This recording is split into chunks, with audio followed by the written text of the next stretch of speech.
Hi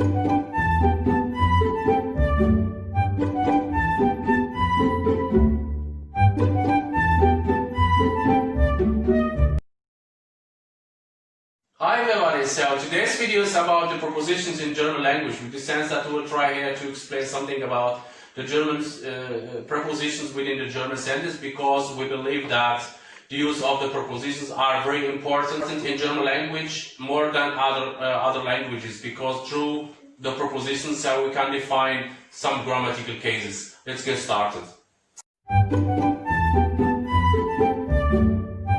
So, as I have said before, so generally speaking, we can talk about three main categories of prepositions that can be used or must be used within the German sentence. We have prepositions that must be used, for example, with accusative case, or we have other prepositions that must be used with dative cases, and we have other prepositions that can be either used with accusative or dative according to the situation that we have. If we have, for example, or we can answer the question wohin, to where we have to use these prepositions in the context of accusative, and if we are able to answer the question wo, where we have to use it in the context of dative. In the second part of this short video, so we'll try to provide some examples, but before I can provide some examples, I will talk a little bit about accusative and dative, to define it and to have an appropriate definition for that in order to understand it, and to provide more example with this. And I hope that you will enjoy the second part of this short video.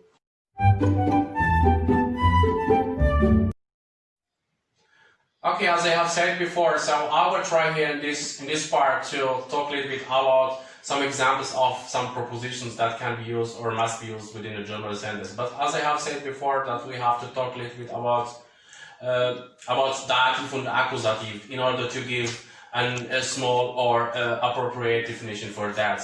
So accusative or dative are two grammatical cases that are often used within the German language, and it can be recognized through the use of the verbs and the use of the prepositions. It means that if we have for example, some verbs that must be used with the accusative cases, we have also verbs that can be or must be used with the dative cases, and we have prepositions that can be, as I have mentioned before, used with different cases, with dative or accusative.